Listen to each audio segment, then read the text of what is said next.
আচ্ছা, আমরা প্রতিদিন সকালে উঠে যে পাগলের মতো ছুটছি, কখনো কি একটু থেমে ভেবে দেখেছি কেন? আজকের এই এক্সপ্লেনারে আমরা ঠিক এই জায়গাটাতেই আঘাত করতে যাচ্ছি। আধুনিক জীবনের এই অসম্ভব চাপ আর এই অন্তহীন ইঁদুর দৌড়, এসবের পেছনে আসলে কি কাজ করছে, চলুন তার একটা গভীরে বিশ্লেষণে নামা যাক। আমরা এমন কিছু সোর্স আর ডেটা দেখব যা আমাদের এই চেনা জগৎটাকে সম্পূর্ণ নতুনভাবে ভাবতে বাধ্য করবে। শুরুতেই একটা ধাক্কা দেওয়া যাক। এই যে বিসিএস ক্যাডার হওয়ার স্বপ্ন, সমাজে বড় কেউ হওয়ার তাগিদ, কিংবা একটা বিলাসবহুল গাড়ির পেছনে আমাদের এই কালেকটিভ অবসেশন, এগুলো কি সত্যি সফলতার লক্ষণ, নাকি পুরোটাই একটা মানসিক রোগ, সাইকোলজিক্যাল ডিসঅর্ডার? শুনতে হয়তো খুব অদ্ভুত লাগছে, কিন্তু আজকের সোর্স ম্যাটেরিয়াল আমাদের ঠিক এই প্রশ্নটাই ছুড়ে দিচ্ছে। আর এই চরম বিতর্কিত অথচ গভীর দর্শনের সোর্স হলেন আধ্যাত্মিক গুরু ওশো। ওশো এমন একজন মানুষ যাকে নিয়ে বিতর্কের কোনো শেষ নেই। কেউ হয়তো তার রোলস রয়েস গাড়ি কালেকশনের কথা জানেন, আবার কেউ জানেন তার আনফিল্টার ধারালো বক্তব্যের কথা। আমরা এখানে কিন্তু তার পক্ষ বা বিপক্ষ নিচ্ছি না, বরং তার দর্শনটা বিশ্লেষণ করছি, কারণ এটা সফলতার প্রচলিত ধারণাকে পুরোপুরি উল্টে দেয়। তিনি সরাসরি বলেছেন, আমি কোনো নতুন ধর্মে বিশ্বাস করতে শেখাতে আসিনি, আমি এসেছি সমস্ত বিশ্বাস বা বিলিফ সিস্টেমকে ধ্বংস করতে। পর্ব ১, অহংকারের জন্ম, হীনমন্যতা ঢাকার সস্তা চাদর। সমাজে বড় হওয়ার এই যে অসম্ভব চাপ, এর শুরুটা আসলে কোথা থেকে? ওশোর মতে মানুষের আত্মার তো আর কোনো বায়োগ্রাফি বা জীবনী হয় না, জীবনী থাকে কেবল অহংকারের। ইগো বা অহংকারের এই ব্যাপারটা একটু গভীরভাবে খেয়াল করার মতো। পশু পাখিদের কিন্তু কোনো ইগো নেই, এটা সম্পূর্ণ মানুষের তৈরি করা একটা মানসিক ব্যাধি। মানুষের ভেতরে সবসময় একটা হীনমন্যতা কাজ করে, একটা ভয় কাজ করে যে আমি আসলে কিছুই না।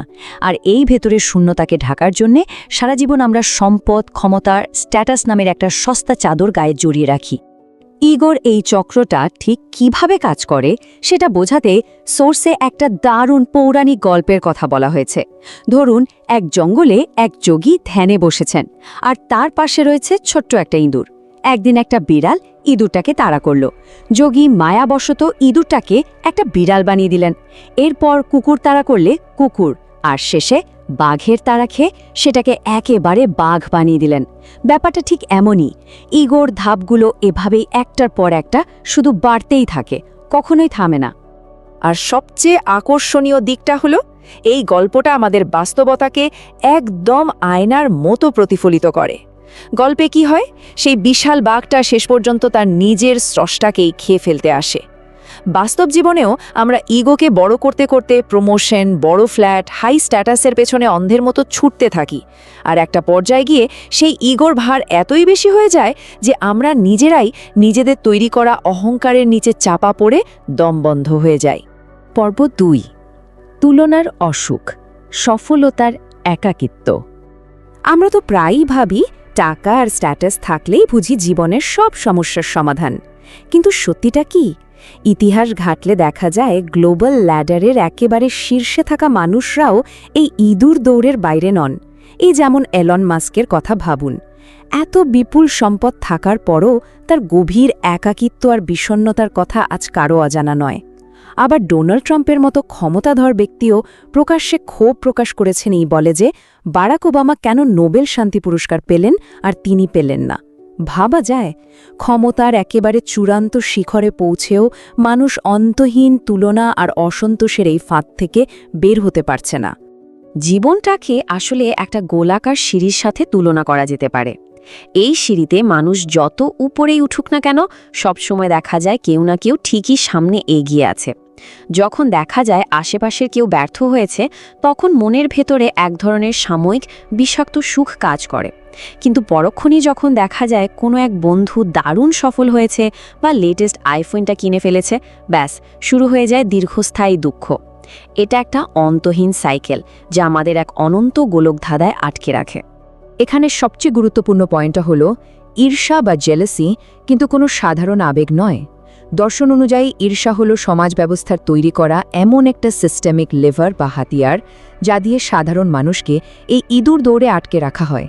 যতক্ষণ আমাদের মনে ঈর্ষা থাকবে, সমাজ ঠিক ততটাই সহজে আমাদের দিয়ে তার নিজের কাজগুলো করিয়ে নিতে পারবে। পর্ব ৩, সমাজের গোপন ম্যাট্রিক্স, যান্ত্রিকতার আরাধনা। আধুনিক সিস্টেমের আসল উদ্দেশ্য কিন্তু মানুষকে সুখী করা নয়, বরং তাকে দিয়ে একটা নির্দিষ্ট যান্ত্রিক কাঠামোর চাকা ঘোরানো। ওশোর একটা কথা এখানে ভীষণ তীক্ষ্ণ, কোনো সমাজই চায় না যে মানুষ জ্ঞানী হোক। চিন্তা করে দেখুন, একটা সমাজ যদি সত্যি সত্যি জ্ঞানী আর ভেতর থেকে তৃপ্ত মানুষের দ্বারা পূর্ণ হয়ে যায়, তবে সেই মানুষদের দিয়ে কি জোর করে যান্ত্রিক দাসত্ব করানো সম্ভব? কখনোই না। তৃপ্ত মানুষ তো অন্যের নির্দেশে অন্ধের মতো ছুটবে না। আর ঠিক এই কারণে সমাজের বর্তমান কাঠামো মানুষের প্রকৃত জ্ঞান বা আত্মসচেতনতাকে সব সময় দমিয়ে রাখতে চায়। আর এই ব্যাপারটাই কলকাতার আইটি সেক্টর হোক বা ঢাকার কর্পোরেট ওয়ার্ল্ড, সব জায়গার একই যান্ত্রিক চক্রকে একেবারে চোখের সামনে তুলে ধরে।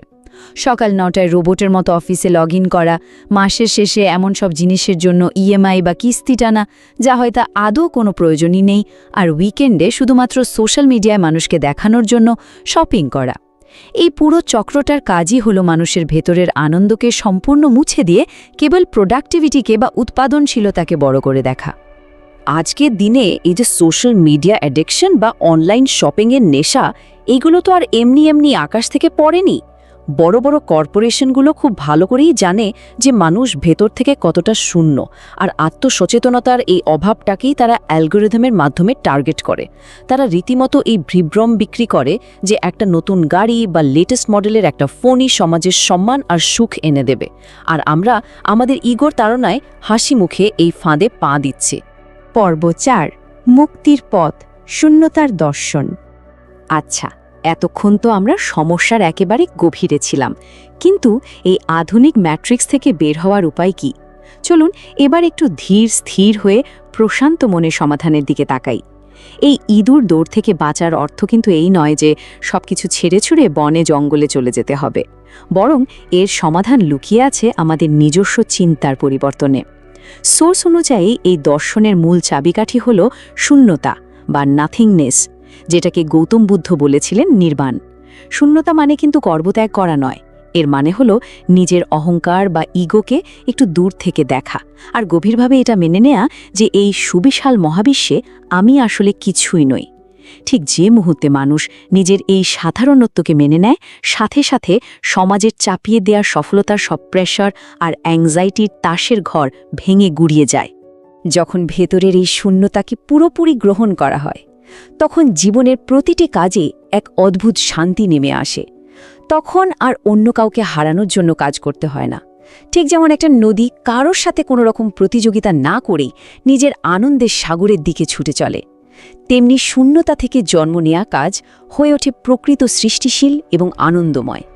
বিষাক্ত চাকরি তখন আর যন্ত্রণার কারণ থাকে না, কারণ কাজ করার উদ্দেশ্যটাই একেবারে বদলে যায়। আজকের প্রজন্মের জন্য এটা কিন্তু একটা বিশাল শিফট, একটা যুগান্তকারী দৃষ্টিভঙ্গির পরিবর্তন। একদিকে রয়েছে ইএমআই গোনা আর সমাজ কি বলবে সেই চিন্তায় প্রতিদিন নিজেকে শেষ করে দেওয়া, আর অন্যদিকে রয়েছে নিজের কাজটাকে একটা মেডিটেশন বা ধ্যানের মতো গ্রহণ করা, যা বাইরের কোনো হাততালির জন্য নয়, বরং নিজের ভেতরের আনন্দ আর প্যাশনের জন্য করা হয়। এই দর্শন আসলে আমাদের সামনে একটা বিশাল আয়না ধরে রেখেছে। এই সোর্স মেটেরিয়াল আমাদের পরিষ্কার বুঝিয়ে দেয় যে সারা জীবন আমরা যে বস, সমাজ বা পারিপার্শ্বিক পরিস্থিতিকে দোষ দিয়ে আসি, আসলে প্রতিদিনের মানসিক কষ্টের মূল ভিলেন তারা নয়। আসল ভিলেন হলো আমাদের নিজেদেরই এই ফুলে ফেপে ওঠা অহংকার বা ইগো, যা সারাক্ষণ আমাদের কানে কানে বলে চলেছে যে আমাদের স্পেশাল কিছু হতেই হবে। আজকের এই এক্সপ্লেনারের একদম শেষে এসে একটা গভীর প্রশ্ন রেখে যেতে চাই। একবার ঠান্ডা মাথায় ভাবুন তো, প্রতিদিনের এই দৌড়ঝাঁপ, কেরিয়ারের লক্ষ্য, এসবের কতটা মানুষের নিজস্ব শান্তির জন্য, আর কতটাই বা শুধুই সমাজকে দেখানোর জন্য একটা নিপুণ অভিনয়? এই প্রশ্নটা ভাবনার খোরাক হোক। আর যদি মনে হয় এই বিশ্লেষণটি এমন কারো কাজে আসতে পারে যিনি এই আধুনিক ইঁদুর দৌড়ে বড্ড হাঁপিয়ে উঠেছেন, তবে অবশ্যই তার সাথে এটা শেয়ার করতে ভুলবেন না। কথা হবে পরবর্তী বিশ্লেষণে।